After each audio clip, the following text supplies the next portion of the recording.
All right, I'm gonna zoom in just a little. That way y'all can actually see these problems here. All right, so number one wants me to graph the equation by plotting points. So what I'm going to do to this, since it's not solved, I'm actually going to solve for y on that, okay? So let me write that down here. 4y plus 2x equals 4. So I'm just going to solve that for y, and then I'll set me up a little table, get my 2 points, and graph my line. So remember, since this is just the x, and it's not absolute value, and it's not squared, this, when we go to MATLAB, we'll use the line tool, okay? All right, so let's solve this for y. We're going to subtract 2x from both sides. So the 4y comes down. 2x and negative 2x cancel on that side. Now, remember, these are not like terms, so I'm just going to put the x first and then my number. So I'm going to make that a negative 2x plus my 4. Right, then our last step, divide everybody by 4 and reduce if you need to.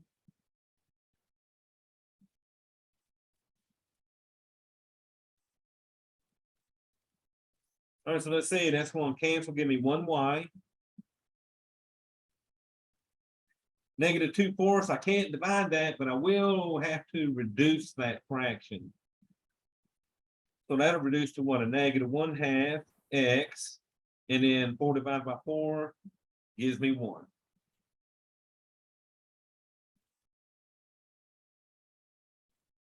So now that I got my equation, y equals negative 1/2 x plus 1, I can set me up a table,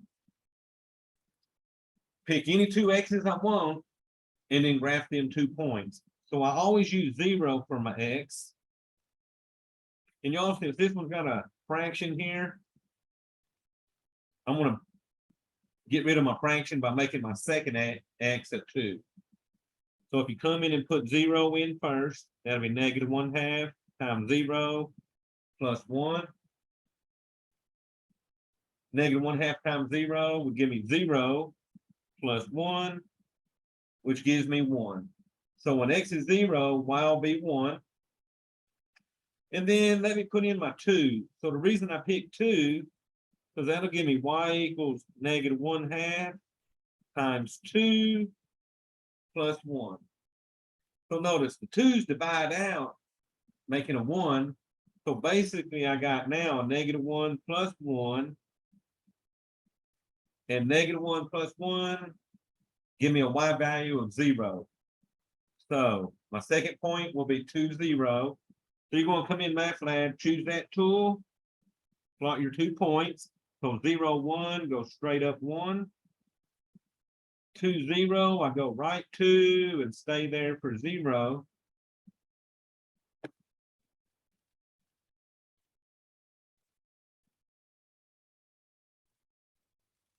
And once we put that second point on there, MATLAB draws our line for us. All right, so remember, easiest thing, y'all, when you do this problem, solve it for the y to get your 2 numbers. Otherwise, you might end up having fractions to graph. And I try to avoid fractions on those, okay? All right, number 2, graph, that's the x squared. So the x squared graph is going to be my parabola. It needs 3 points, and I gotta have that first. My first point has to be that vertex on here. So remember, on the x squared graphs, the 3 numbers I always told y'all to pick was negative 1, 0, and 1 for those x's. Okay. Now, whatever you get at negative 1, you're going to get at positive 1, because remember, these graphs are symmetric, okay? So now let's put in our negative 1. And y'all, since we're squaring x, no matter what x you put in here, when you square it, that thing will become positive, okay? Because negative 1 times negative 1 is 1. Plus my 2 1 plus 2 give me 3. I'll put a 0 in. Y equals 0 squared plus 2. And use parentheses, especially around these negative numbers, okay? All right, y'all, 0 squared is 0 plus 2, and 0 plus 2 gives me 2. So my second point, now my third point, I'll put a 1 in. All right, so 1 squared is 1. And 1 plus 2 give me 3. So notice, symmetry. Whatever I got at -1, I got 3. +1, I got 3. All right, Math Lab, you're choosing the 3-point vertex. They call this the quadratic tool. First point has to be the center. So I would do my 0, 2 first. So come over here. We're 0 here, go up 2. Then I would do my 1, 3. Now the other two, it don't matter what order you do them in. You just got to do that 0 point first. So let's see. Let me go right 1 and up 3. And then this one went left 1 and up 3. So left 1, up 3. So notice I now have my parabola. When I do that last point, Math Lab is going to draw our line for us. All right, y'all, questions on those? But remember, anytime I do these x squared graphs, I'm going to pick numbers that are sort of opposites of each other, okay? All right, so I don't see no questions, so let's knock out number 3. And I'm going to tell you the first part of this test is pretty graph heavy, okay? All right, so let me scoot up to get this part first. All right, so they want us to graph the absolute value of x plus 7.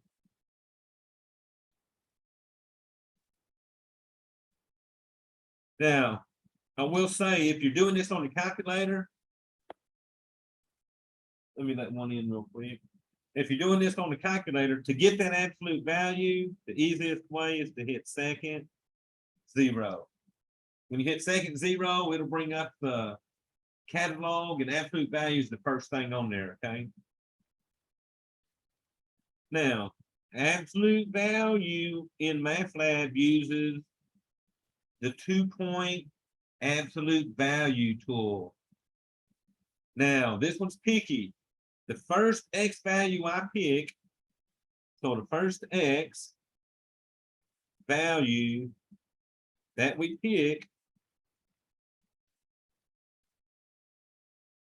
must make it equal 0 inside the bars.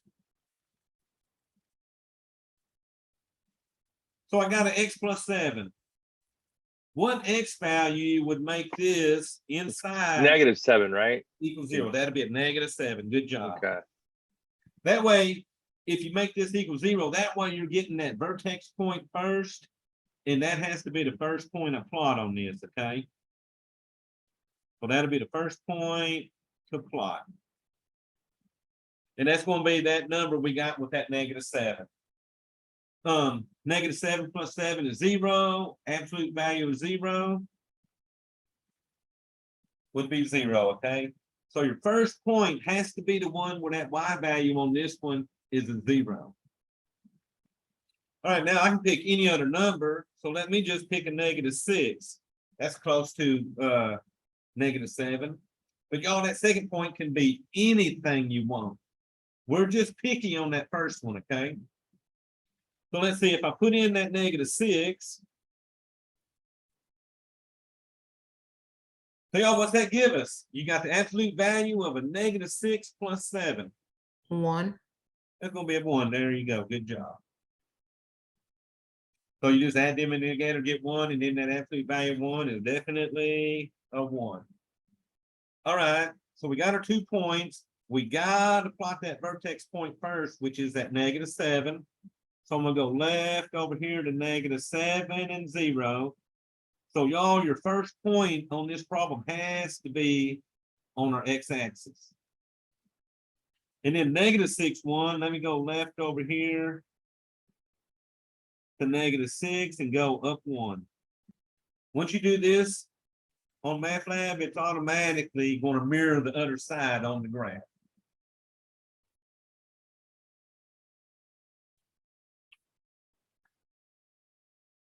All right, so this problem here, determine whether this correspondence is a function. So y'all, I'm asking y'all, is that a function and why? Yes, because all the domains go to one range. Oh, what did you just say? All of the domains go to one range. So is that a function or not? Yes. It is a function because remember, we don't care how many x's the range has, but the domain numbers right here, all them domain numbers can only point to one range. So we would pick this one, y'all, D actually, because each element of the domain corresponds to exactly one element in the range.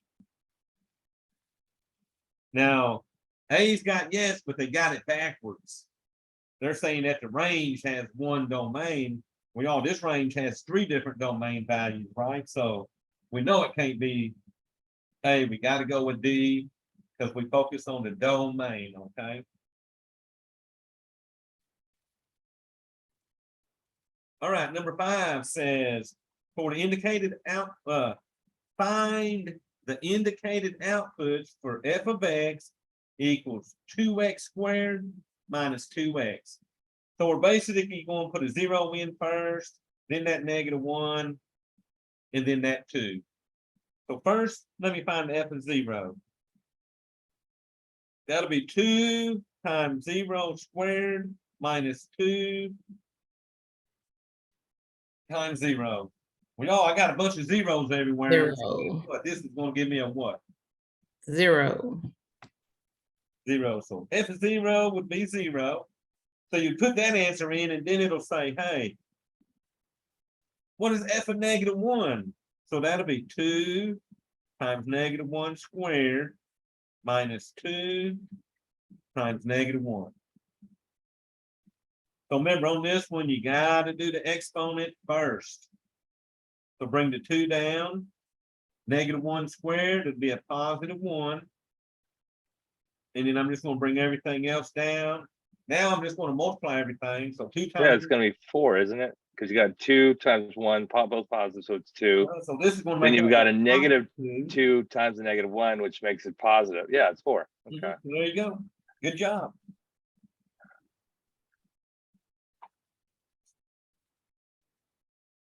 Now I'll tell you where I get people the most. They do this -1 on the calculator, but they don't put it in parentheses. So right here, they end up with a -1 times 2 instead of that +1 times 2. So watch for that, y'all. All right, what was my last one? F of 2. It'll be 2 times 2 squared minus 2 times 2. So what y'all getting? +4. Yeah, because you bring down that 2. 2 squared is 4. And there you go. 8 minus 4 is definitely +4. So the trick on this, mainly the trickiest one is this one. Just watch for those signs, okay?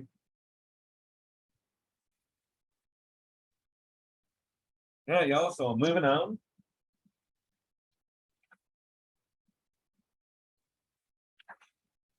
So at the moment, I've kept all those, okay? So let me scoot up here. Now, on this problem, starting with number 6, they want me to graph -1 minus absolute value of x. They're giving me the numbers they want me to use. So since that's absolute value, we're going to be using the tool that looks like the V again. And since they're giving me the numbers, the middle number will be the first one we plot so that we get that vertex there, okay? So they're giving us the middle and then 2 numbers on each side.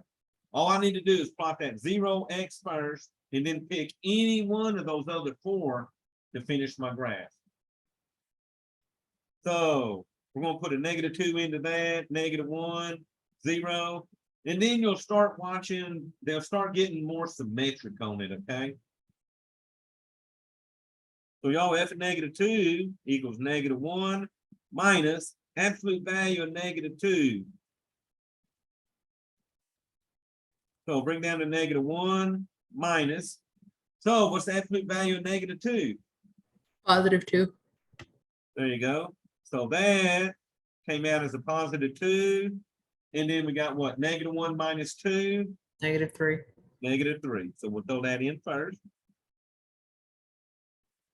But y'all, if you did the math right here, automatically, whenever I get it +2, should be a -3, okay? All right, f of -1 is -1 minus absolute value -1. So let me let y'all do that one. Well, the answer is going to be -2, but bring down -1 minus +1. There you go. Perfect, -2. And that's why you see symmetry on there, because no matter whether these are negative numbers going in there or positive, they're going to come out the same, right? All right, so let me see. F of 0 will be -1 minus absolute value of 0. So what are we getting? -1.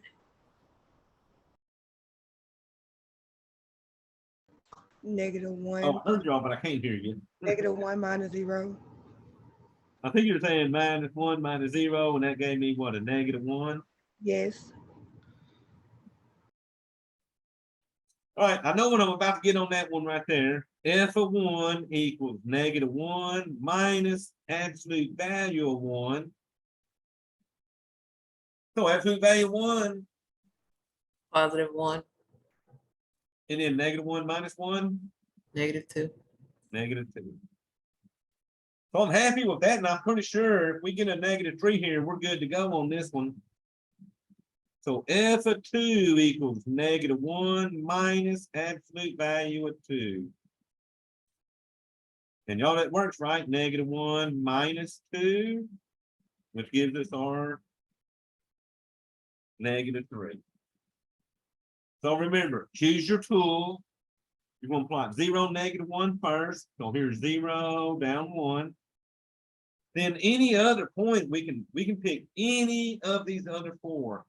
So I'm just going to go right here and do 1, -2. So right 1, down 2. So after I draw that, MathLab's going to put a line through that, mirror it on that side, and be done.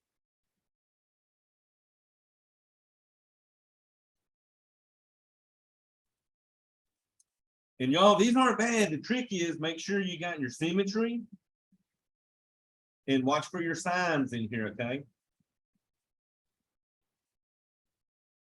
All right, and let's see. I'll tell you where I kill people on this.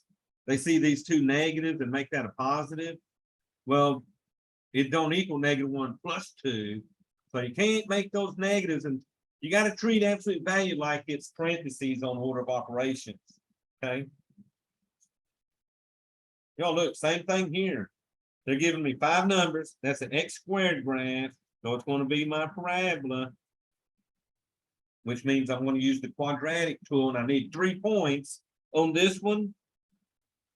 You got to start with the middle point, pick 1 point on the right side, pick 1 point on the left side. Once you do that, it'll draw that parabola. All right, so here we go. F of -2. Now, I'm putting in a negative number. That's for the x. That negative is already there. So we need to make this a negative times -2 squared minus 1. Bring down that negative. Exponent first. -2 squared is a +4. So that negative is going to keep that 4 negative in the long run. And then bring down that -1. -4 minus 1 is -5.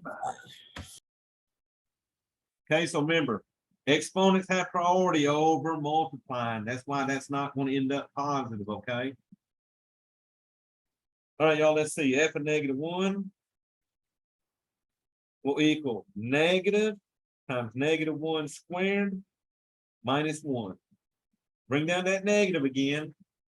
Do your exponent. -1 squared is a +1. Bring down your -1. -1 minus 1 gives me a -2. Now, whatever I get down here at 2 better match -2. Want to get down here at 1 better match that -1, okay? All right, 0. Negative times 0 squared minus 1. So what y'all get on that? -1. -1. You gotta love zeros, right? Zeros just get rid of stuff pretty quick. All right, y'all, here we go. -1 will be negative times 1 squared minus 1. So what are y'all getting? -2. So it's gonna give you -2. So now we're starting to mirror, which means f of 2, we're pretty sure, negative times 2 squared minus 1. And y'all get, -4 minus 1. so -4 minus 1, which is what, -5. So see, we now see our symmetry on it. So we're gonna come over here and plot 0, -1 first. So 0, -1. Then I would probably do 1, -2. So go right 1, down 2. And then I'm gonna do -1, -2. So go left 1 and down 2. And then after that, y'all, Math Lab will draw our parabola. It's hard for me to see my numbers real good on this, so act like them numbers are definitely those points, okay?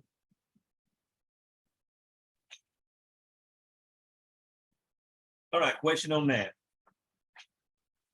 So notice it starts out a little graph heavy, okay? So this one's on y'all. I got a graph here, and I want to know, is this graph a function? Yes. All right, so I'm getting a yes. Is that what I was getting? Yeah, it doesn't cross the X line more than once. Isn't that how it works? So let me tell y'all how I'm gonna check this. I'm gonna do the vertical line test. If this is a function, a vertical line cannot intersect my graph more than once. Oh, vertical line. Okay. So y'all look at that. So that's not a function then. Okay. Once, twice. Because remember, my x's can't have two choices, right? So this would definitely be a no. Now, it's 1-to-1. 1-to-1 was where we used that horizontal line test. Got it. Remember, Okay. function, Okay. function, you can draw a vertical line for that one, okay?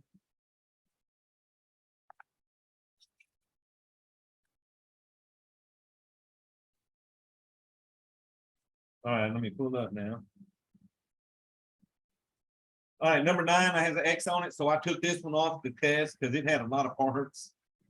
But they want me to use this graph to figure out f of 2, the domain, x values for which f of x equals 1, and then the range. So f of 2, they're giving me the x value of 2, and they want to know what y value has the x value of 2. So can y'all see that good enough to see that? Yeah, is that 4? So let me see, where's my 2? Right here? Looks like 2. 3. Someone goes, yeah, I think it's more Oh, of, my mistake. Yeah. yeah, I think it is actually 3 on that. But y'all see what we're doing, right? We go to x2, go straight up, and that intersects at 3 on the y's. So you just come in and put 3 and be done with that one. So this was on y'all also.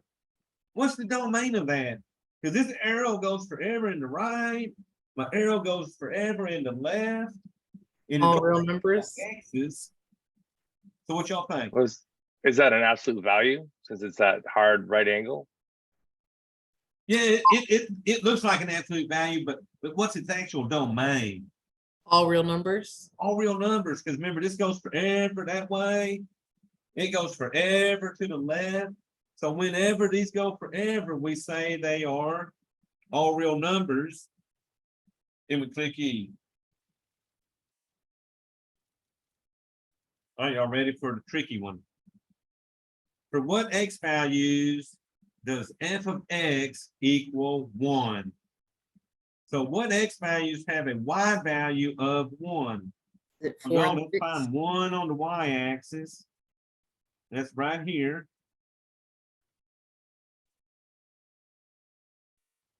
So since 1 cuts across like this, I want to know what X values intersect my graph at 1. 4 and 6. So let me see. So yeah, that's 4 right there. And that's 6. So on that one, you just put 4, comma 6, and you're done. And then finally was the range. The range is the Y values. Now notice the range does not come down into negative numbers. So we can't put all real numbers on this one because they're not negative. So on the range, you got to start with the smallest number, and it'll be greater than or equal than whatever our smallest Y value is. So y'all on that one, you would have to pick C, Y, such that Y is greater than or equal to what? 0. Yeah, right. If you're sitting on that X axis, that's the middle of the Y's, right? So that means Y has to be 0. Y'all just be careful. You got to pick the greater than or equal to, okay? Because it is equal to 0, and then it's any number greater, okay?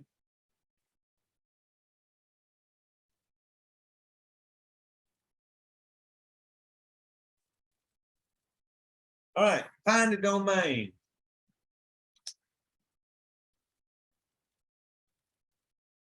So they'll give you 4 answers, but we are worried about the domain because that is a fraction. So remember, since that's a fraction, we're only worried about the denominator. And that denominator cannot equal 0. So what you did was you set 10 minus 3x equal to 0 so we can see what number made that true. And then whatever number we get, we're kicking out of our domain. Now remember, we got to use the one that has not equals. They're trying to throw a curveball with that greater than or equals, okay? So y'all, let's solve that. Well, what? Subtract 10. I get negative 3x equals negative 10.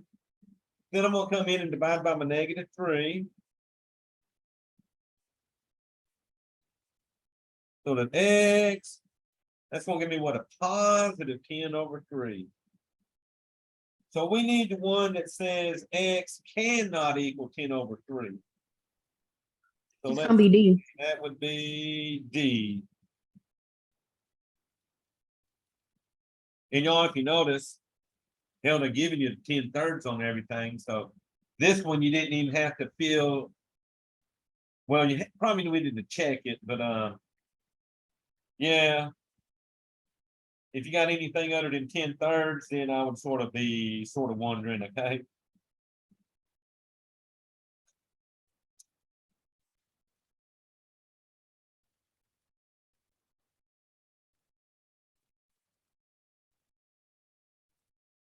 All right, 11 got taken off, so X off 11. So they just want me to find f of 3 divided by g of 3. They're giving me f is negative 6x plus 17.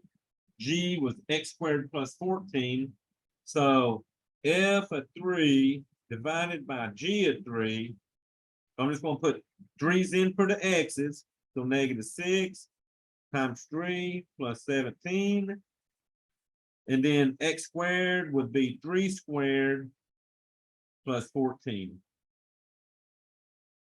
So just do your order of operations. You get negative 18 plus 17 on top.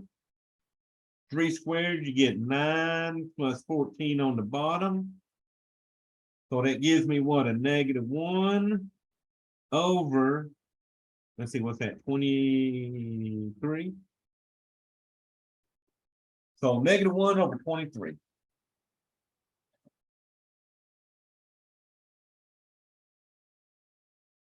All right, so 12 and 13 I kept. They're giving me f of x, -5x plus 3. G of x, x squared minus 5. They want me to find the difference, g minus f of x. So g minus f of x will equal g minus f. So what was g? X squared minus 5. F was a -5x plus 3. So how about one of y'all tell me what 4 terms you would put right here next? X squared minus 5 plus 5x minus 3. There you go. Remember, you have to distribute that negative right through them parentheses. All right, so you got me there, so can I go further?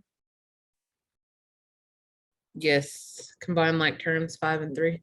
So that -5 and -3. So we're going to have an x squared plus 5x. And what's that? -5 and -3 give us -8. -8. Good job. Sort of fun once you know how to do them, ain't they? They'll probably say, no. Yeah, the fun ones are the easy ones. The other ones are horrible. They're kind of fun. It's like a puzzle. I'll give you that. We got the big boys coming up still. 13, they gave me f of x is x squared minus 4. G of x is 16 minus x. They just want me to find f minus g of 9.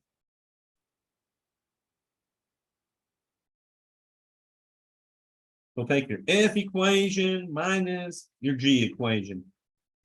But y'all really, since they give you a number, you could put a 9 right here, a 9 right here, see what they both equal, and then subtract them. Either way, okay? So I'll actually put my 9 in. So I'll take my 9 and square it, minus 4. And over here, I got 16 minus my 9. So 9 squared, that's what 9 times 9 gives me what? 81. 81 minus 4. So we get 77 out of that one. Minus 16 minus 9 is 7. 77 minus 7 gives me what? 70. Now what's cool, y'all could have just dropped parentheses by distributing that negative.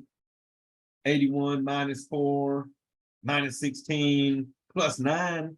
If you'd done it that way, you'd still get 70, okay?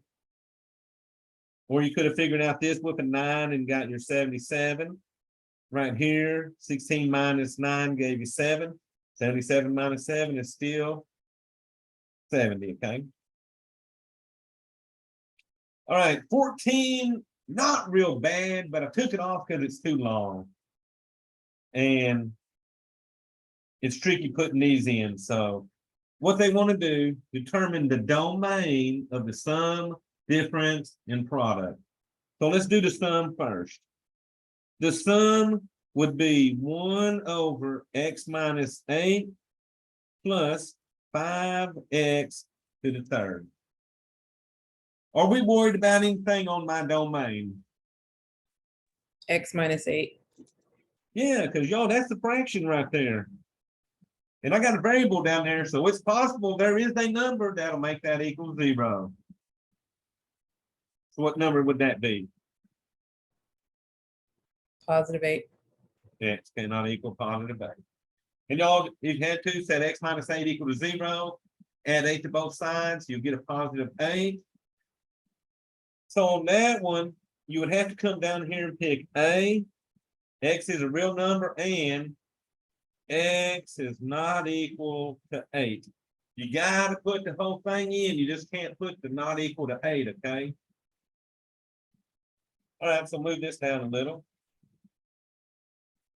So this one says, what's the difference? What's the domain of the difference? So the difference would be 1 over x minus 8 minus 5x to the third. Any guesses on that domain? X minus 8 still. Yeah, once again, you got that fraction. And if you remember when y'all did these problems in the homework, you got the same answer for the sum, the difference, and the product. The only one that would probably be different is if you was looking at the quotient. So x still cannot equal 8, so we would pick a x not equal to 8, which means on your product, 1 over x minus 8 times 5x to the third. Still the same fraction, right? Which means x cannot equal 8, so we would pick a again. X not equal to 8.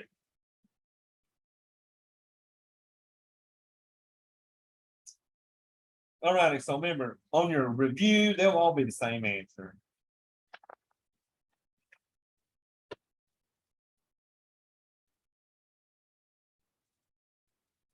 Because here's one that's going to do the domain of the quotient. For the pair of functions, f and g, determine the domain of f divided by g. So y'all, f divided by g, f on top is 5x minus 2. G on the bottom is 2x minus 8. Remember, we don't care about the top. All we care about is that denominator. So take 2x minus 8, set it equal to 0. All right, solve that by what? Adding 8. 2x equals a positive 8. And then we'll divide by 2. And look at that, x is 4. So that means x is a real number and x cannot equal that 4.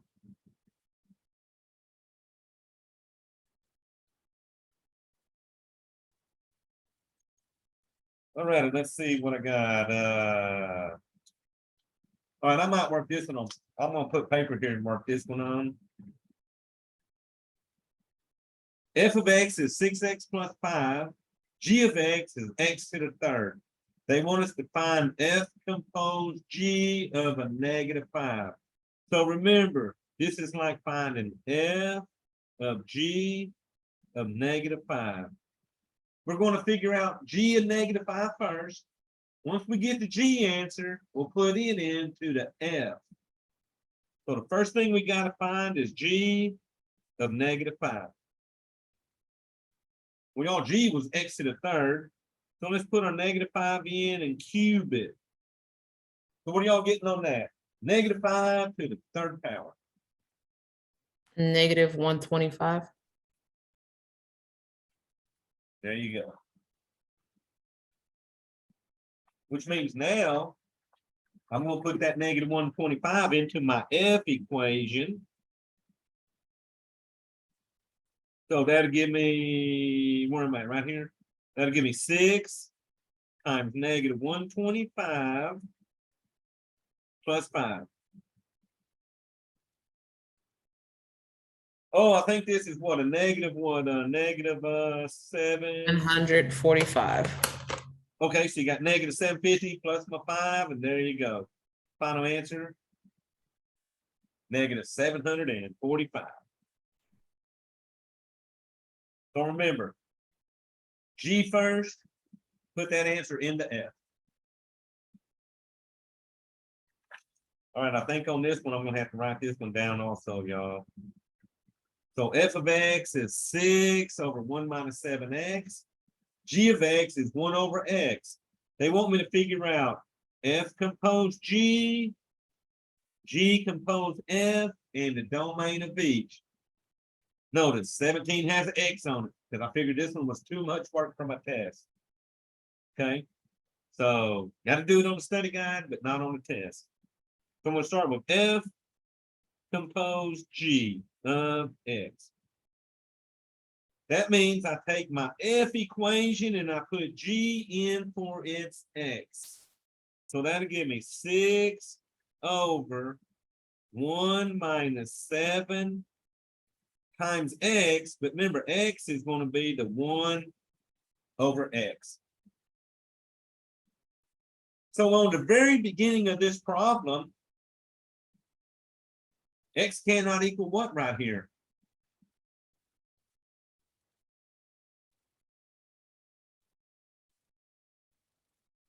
Because you got 1 divided by x, what to make that undefined? 7. Well, remember, 7s would cancel, and I still catch something, but how about this? What if x is 0? 1 divided by 0 makes that undefined, right? So it's undefined right off the bat because of that fraction. Now, we're going to simplify this. And you'll see your other answer come up in a second, okay? All righty. 6 on top. All I'm going to do is multiply the 7 times the fraction. So that'll give me 1 minus 7 times 1 on top is 7. 1 times x on the bottom is an x. So at this point, I still can't beat 0 because 7 divided by 0 would make that undefined.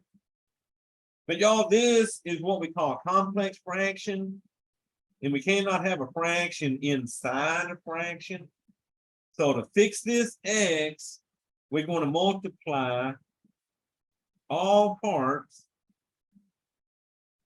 by x. And what we do to the bottom, we got to do to the top.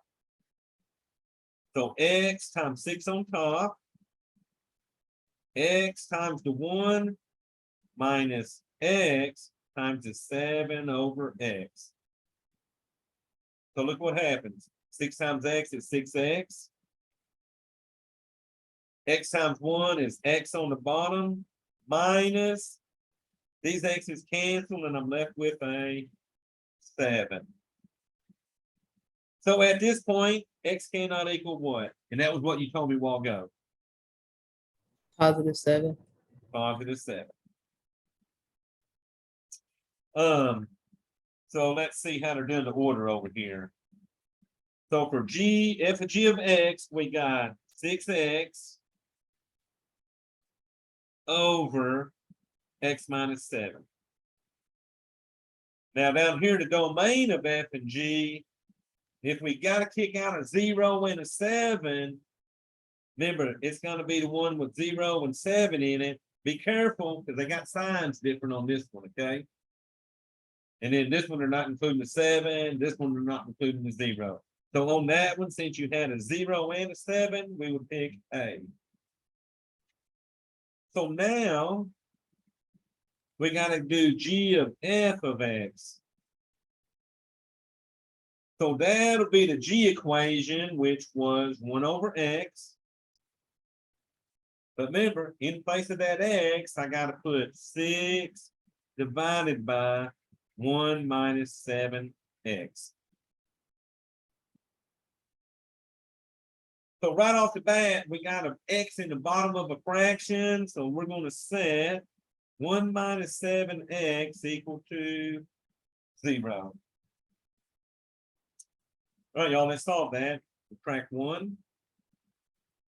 Negative 7x equals negative 1. Divide both sides by negative 7. So that x equals a positive 1 over 7.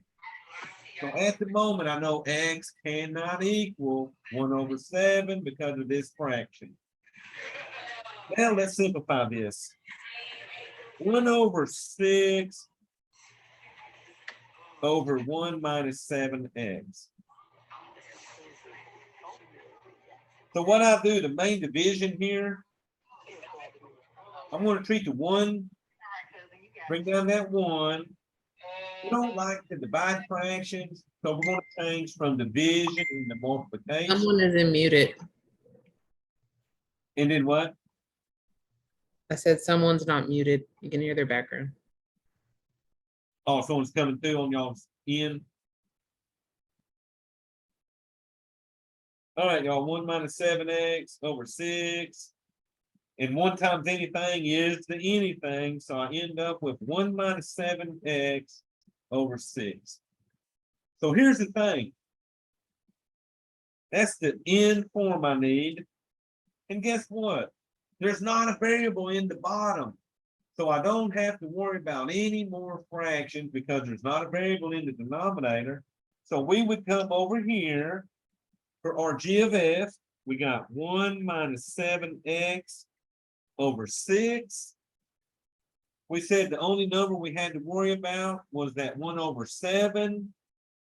So let's see which one's got 1 over 7, A, B. D. So we're going to go with D. So for the f of g, you're probably going to get 2 numbers just like me. For the g of f, you should only get 1 number like I did, okay?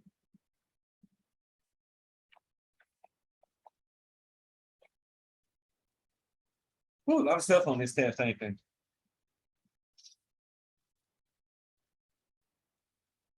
All righty, so that puts us on, remember, 17 I took off. I just thought that was too much work, okay?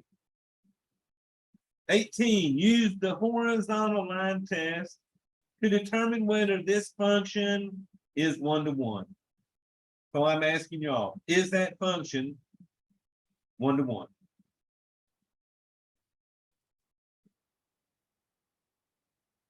And y'all remember, horizontal line can cut straight across. No. No, because it hits it 2 times. So for functions, we look at vertical lines and they can't hit it more than once. For 1-to-1, we use horizontal lines and they cannot hit it more than once.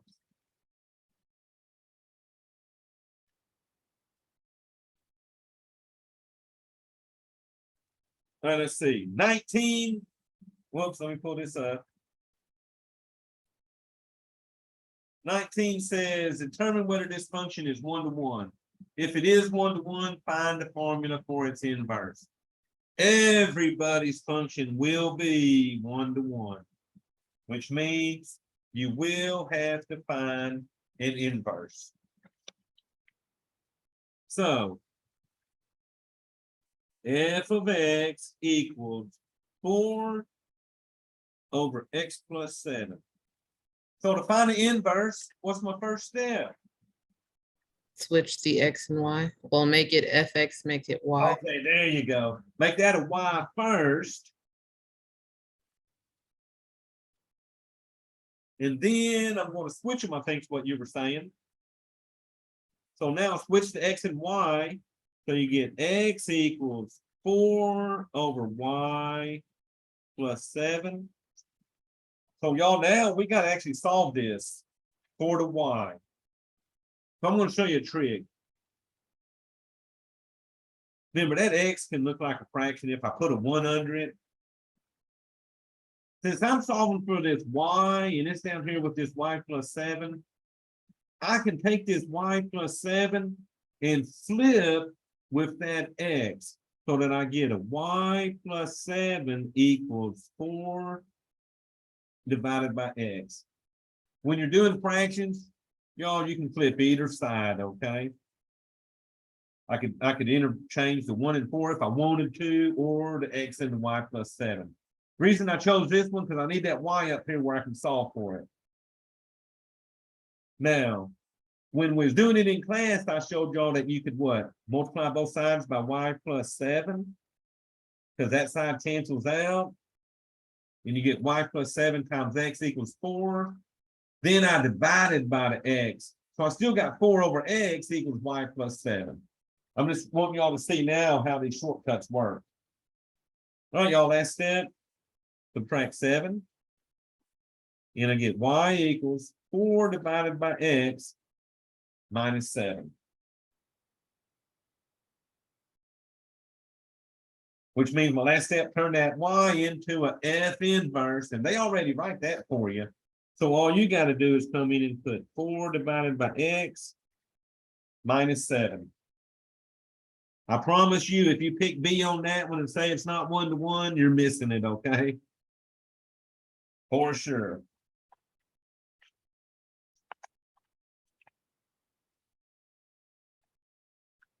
All right, y'all see number 20. Solve the following system. So we'll write this one down. 3x plus 2y equals 24.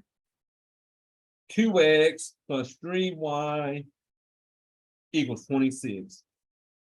So if you did this in a matrix, it's 2 rows by 3 columns. And then you put in your numbers. If you do the Kramer, if you use Kramer, this would be Kramer 2x because you got 2 variables. So I'm doing it by hand, and y'all, I'm just going to eliminate the y. But you don't have to do the y's, you could do the x's, but no matter which one I pick, I got to change both rows. So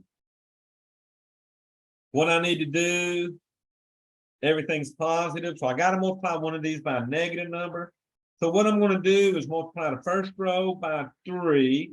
That'll give me 6y positive. I'm going to multiply the second row by negative 2. That'll give me a negative 6y. So 3 times 3x is 9x. 3 times 2y is 6y. 3 times 24 is 72. Now do the second row. Negative 2 times 2 is negative 4x. Negative 2 times 3 is negative 6y. Negative 2 times 26 is negative 52. Add those, you get 5x. The y's cancel. 72 minus 52 is what, 20? All right, finish out. 5 divided by 5. 20 divided by 5. I now know x is 4. So since I know x is 4, I can pick either one of my original equations, and I'm going to back substitute. So y'all might just use this first one. 3 times x, which is 4, plus 2y has to equal 24. Oh, y'all multiply first. 12 plus 2y equals 24. Subtract 12 from both sides. 2y equals positive 12. Divide by 2. And y equals 6. Now remember, you have to put this in ordered pairs so that it would be 4, 6. Close those parentheses. And they'll even say here, let me move this paper. They'll say here, type an ordered pair. So you gotta put those parentheses, 4, 6, okay?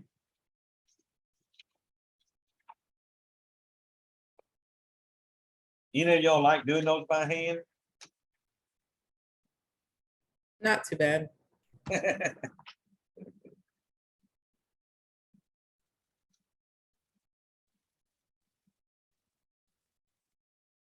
Okay. All righty, so let me ask y'all this before I do the big one.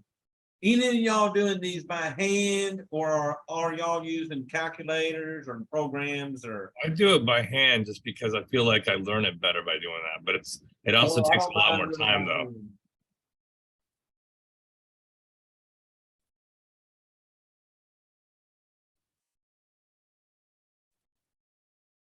Oh, what is that? 8. And then x minus 3y plus 2z equals negative 5. So a big one. So I'm going to name this 1, 2, and 3. So let me pull this up where we can have a lot of room here.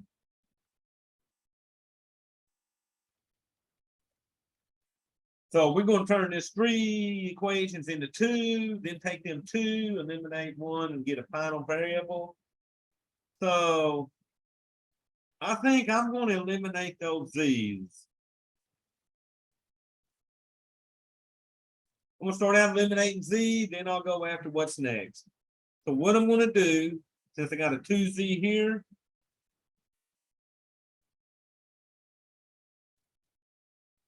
I could eliminate that with that, or since this one's positive and this one's negative, I might go after these ones first. I'm going to multiply row 1 by a positive 3. Because the positive 3z will eliminate that negative 3z. So I'm going to multiply row 1 by 3. Then I'm going to add 1 and 2. Okay. So if we multiply this row by 3, we will get a 15x minus 3y plus 3z equals a negative 39. Row 2, we're bringing down 2x plus 2y minus 3z equals 8. So once I add those, I will have my row 4. But y'all look what happened. I did get rid of my z's on that one. Now remember, you can use any variable and you can add any 2 rows. The trick is you got to use all 3 rows eventually. All right, so let's see what we get. 17x minus a y equals negative 31. So now I need to get my row 5 by, now since I did 1 and 2, I got to use row 3 this time. So I'm just going to add, take row 1, multiply that row by negative 2. Then that negative 2 will cancel with my positive 2. So I'm going to multiply row 1 by negative 2. Then I'm going to add 1 and 3. So y'all, if we multiply row 1 by negative 2, we get negative 10x plus 2y minus 2z equals a positive 26. Bring row 3 down, which is x minus 3y plus 2z equals negative 5. Once we're done with that, we got row 5. So y'all, let's see what happens. Negative 10 and 1 give me negative 9x minus my y. The z's are gone, and that's going to equal 21. So let's make our next equation. 17x minus y equals negative 31. Negative 9x minus y equals 21. So I brought 4 and 5 down now. I'm going to eliminate the y's on this one because they look easier than x's, okay? So now I'm going to eliminate the y. And I think what I'm going to do is multiply this row 5 by negative 1. So multiply 5 by negative 1, add 4 and 5. That means row 4 is staying the same. 17x minus y equals negative 31. My new row 5, I'm going to multiply by negative 1. So that's going to change all the signs. You're going to get a positive 9x, a positive y equal to a negative 21. And y'all look, the y's cancel. 17 and 9 give me 26 x's. And that's what, a negative something, y'all. Let's see. That's going to give me what? 2. So negative 52. Divide both sides by 26, and we will have our x. So that x equals a negative 2. So now, back substitute. I'm going to take that x equals negative 2, plug it into one of these 2 equations, get my y. Then once I got my x and y, I'm probably going to plug it into number 1 and get my z. So I'm going to pick this one. I got 17 times negative 2 minus y equals negative 31. So let's see, negative 34 minus y equals negative 31. Add 34 to both sides.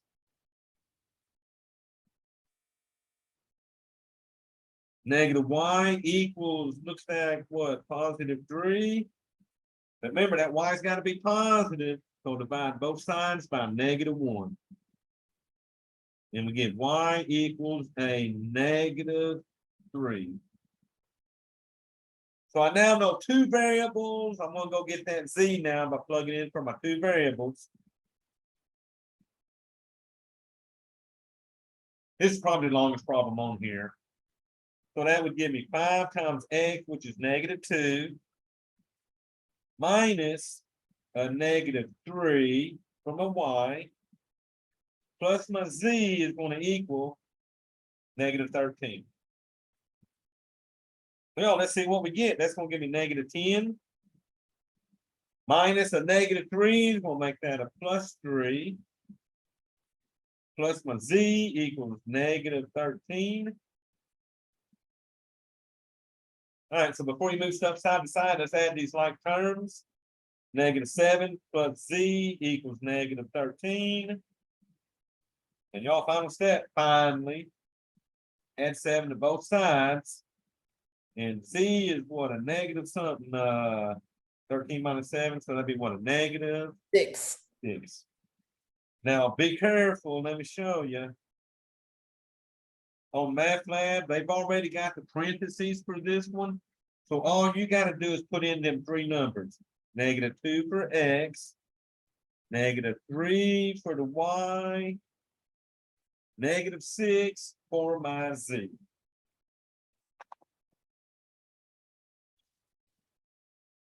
So I tell you, those are fun when you get done with them and you check them answers and you're like, oh man, it equals negative 13, so I'm happy, right?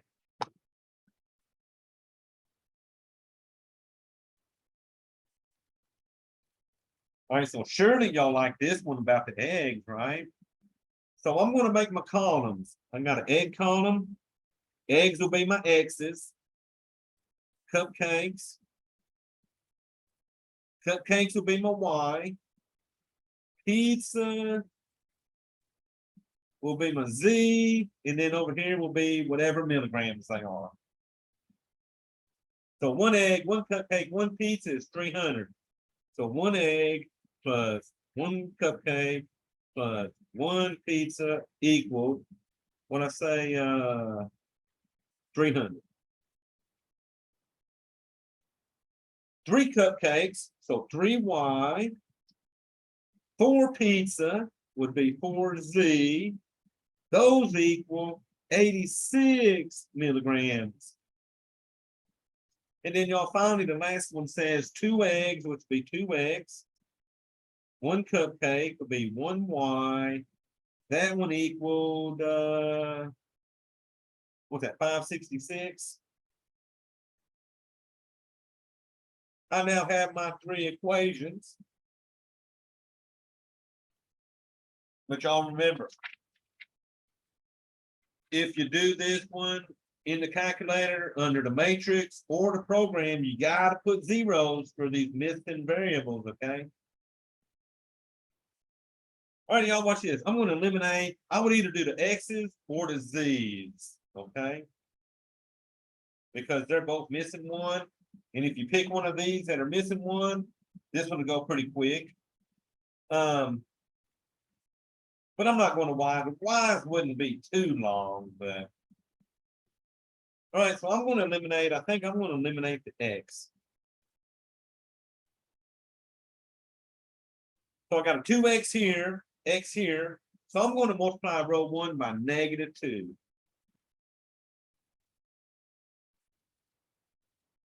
And then I'm going to add 1 and 3. So multiply that by negative 2, you get a negative 2x minus 2y minus 2z equals a negative 600. Bring down 3, which is 2x plus a y equals 566. When I get done, that'll be my row 4. All right, so let's see what that give me. That give me what, a negative, those cancel. That's gonna give me a negative y minus 2z equals negative 34.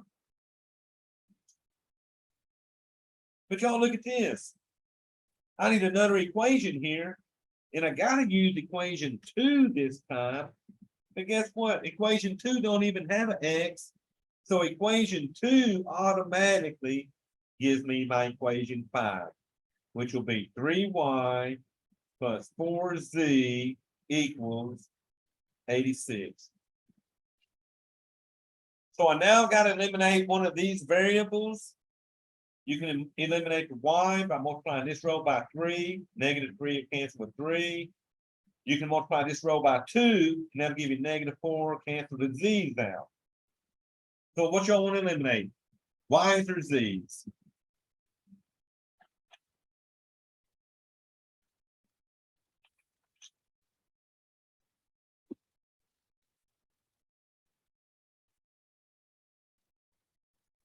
All right, so I'm just going to eliminate y since I'm not hearing y'all. But there wasn't a wrong answer on that. So to eliminate y, I need to multiply row 4 by 3 and then add these together. So if I multiply by 3, I get a negative 3y minus 6z equals a negative 102. Row 5 is a 3y plus 4z equals 86. The y's cancel. Negative 6 and 4 give me negative 2z equals a negative 16. All right, y'all, let's divide by that negative 2 so that we know z now equals a positive 8. And z was my pizza, so it's going to have 8 milligrams. All right, so now we're going to back substitute. Put that Z8 into either 4 or 5. So since 5 has all these positive numbers, I'm just going to pick it. 3y plus 4 times Z, which is 8, equals 86. 4 times 8 is 32. That's equal to 86. Subtract 32 from both sides. 3y now equals, what's that, 54. And y'all finally divide both sides by 3. And I now get y is, what's that, 54? 18. Y'all say 18? Okay. I now got 2 variables. So now I'm going to back substitute for the last time. And I'll probably just use this first one. X plus y plus z is 300. I don't know x. I know y is 18. I know z is 8. And all that has to equal 300. So I'm going to add my like terms. X plus 26 equals 300. And y'all finally, let's subtract 26 and be done. 274. And we said what, 274. Now, I'm gonna move this so y'all can see the other paper.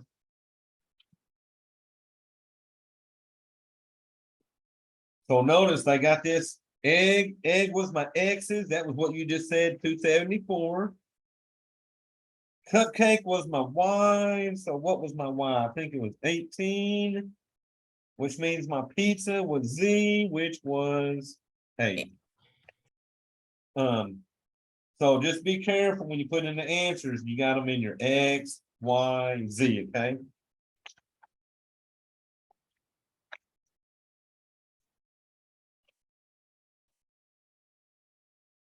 All righty, so. Whew, so 2 big boys in a row, okay?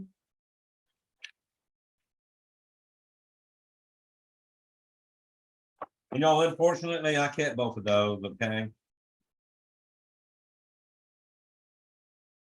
All right, graph the inequality. So this is where you gotta figure out, is the line solid or dotted, and then where do we shade it? So the first thing you wanna do, y'all, is solve for the y.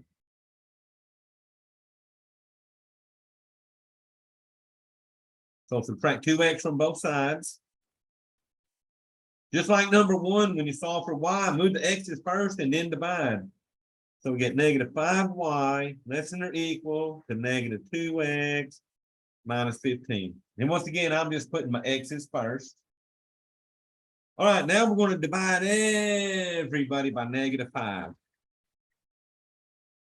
So what would I do next? Flip the sign and There make. you go. Gotta flip it because we divided by a negative.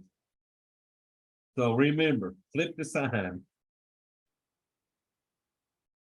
All right, all these negatives make everything positive. So y is greater than or equal to a 2/5 x plus 15 divided by 5 gives me 3. So y'all, you would have to come in and find 2 points. I'm still using 0. My second x would be 5 so that I can cancel that fraction. So put a 0 in for x. 2/5 times 0 is 0. 0 plus 3 gives me 3. Now I'll work this one out. Let me put a 5 into that.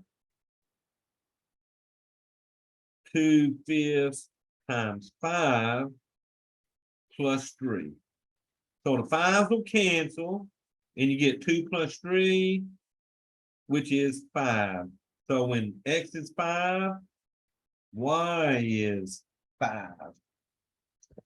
So, y'all, that's the trick on these. When you got fraction, use 0, and then whatever that denominator is, okay? So now I gotta know, what kind of line do I want? Do y'all want this line solid or dotted? Solid. So I want it solid because of the equals. So let's get some points. Let's find 0, 3 is right here. 5, 5, I'm gonna go right 5 and up 5, right here. So you said a solid line. Now remember, Math Lab, you'll have that little tool thing that looks like a solid line and dotted. By default, it's on solid, so you don't have to change it for this problem. Now, would I shade this above or below? Below. Oh, y'all better look at this one. No, above, I'm sorry. There you go, make that above, there you go. So always use the one after you got it flipped, okay? Now on Math Lab, what you do is you grab that little paint can, move it on top of that line somewhere, let go, and it'll shade that all yellow for you. All right, y'all, x is greater than 3.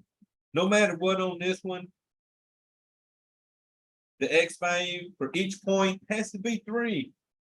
So you could use 0 and 1 if you wanted to, it don't matter.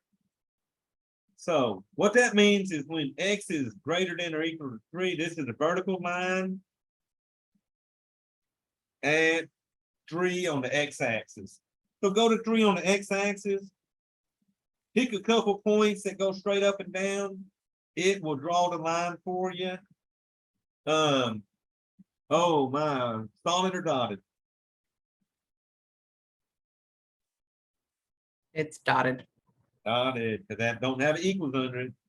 So it'll be a dotted line going up and down. Now remember, if x is greater than, did it shade to the right or did it shade to the left? To the right. To the right.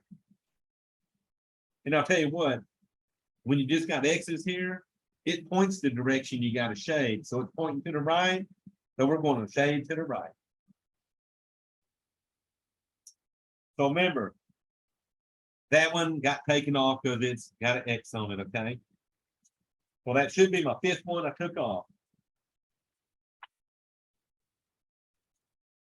So now this one, they give me 4 answers, and we got to figure out which one of these answers we get. So I'll probably graph this real quick. So we're gonna solve both of these. They're already solved. So what we want to do is just find some X values and get the Y values. So I'm gonna do each line.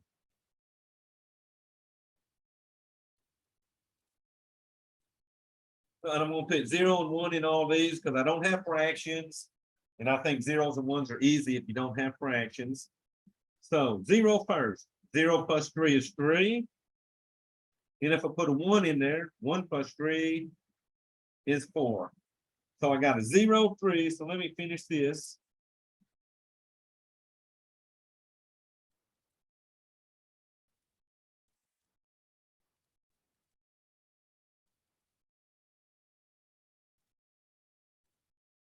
All right, so 0, 3, go straight up to 3.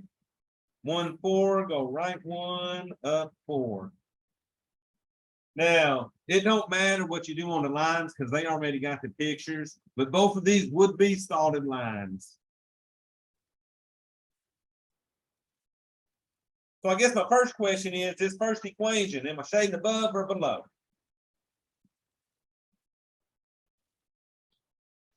Above. Above. So we're going to shade that one above.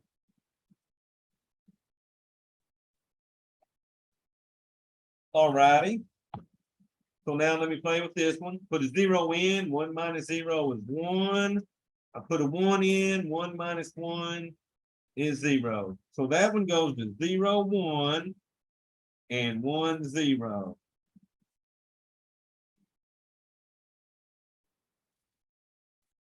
Am I shading that one above or below?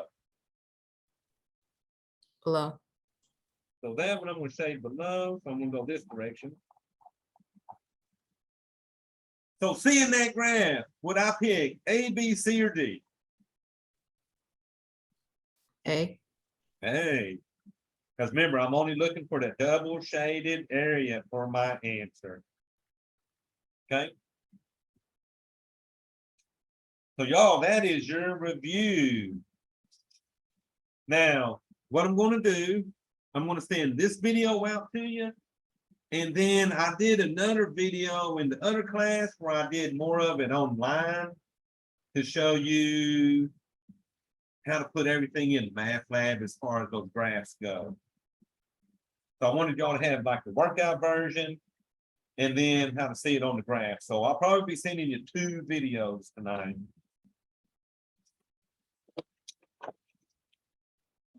Where All will right, well, the listen. videos be? Say again.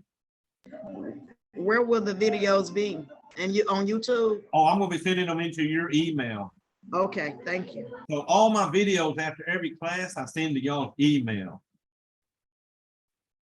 So if you ever miss a class, just go to email and you will see a video for that night, okay?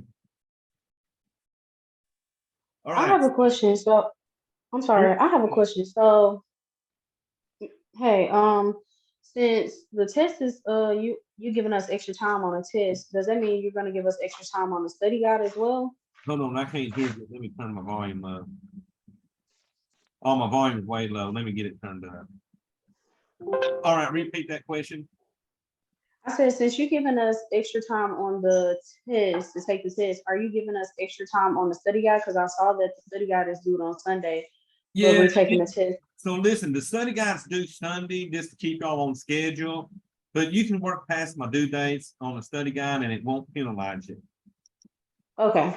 The only thing y'all cannot work past the due dates is my test, okay? Okay. And remember, I moved it from the 25th till October 2nd. It's due to next Sunday. Because y'all, that's important. Do the study guide until you can at least get a 70, because that's a passing grade. Once you at least get a 70 on that study guide, then go knock out that test, okay? Y'all, I had people sadly on my online class. They did the study guide and made a 35, then made a 40 on my test. Some didn't even do the study guide and made 20s and 30s. Okay, don't be that person, because you can do this study guide as many times as you want.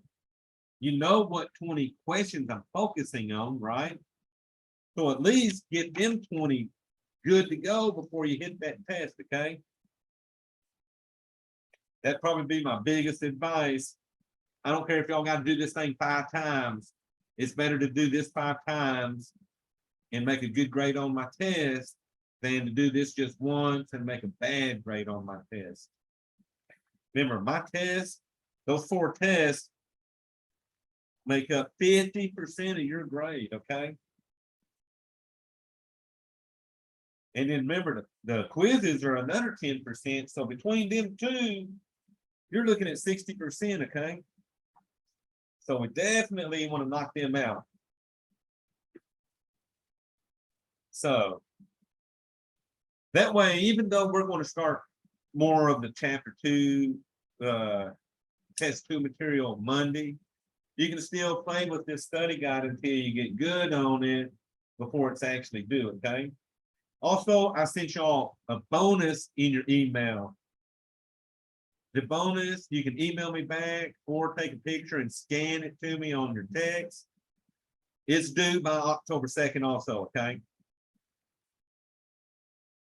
Now, I know 5 points don't seem like a lot for that bonus, but y'all on a test, that's 5 percentage points. That'll turn an 80 into 85, 100 into a 105, and so on, okay?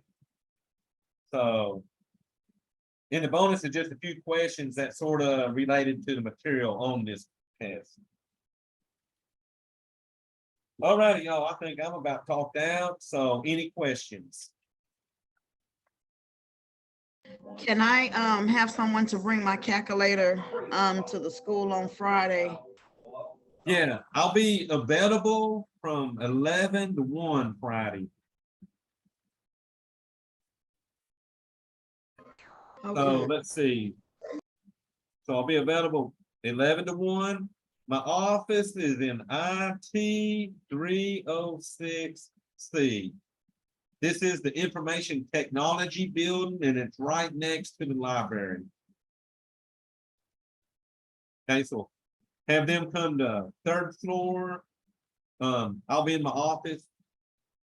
So bring them right there and I'll get it hooked up. Tell them it won't take me but like 5 seconds. okay. Thank you. And then that way you can practice that and have, oh yeah, that'll be good because you'll have it before the weekend. And tell them it's really important that they come up there and do that for you, okay? Sure will. Thank you. All righty, y'all. So let me stop this recording.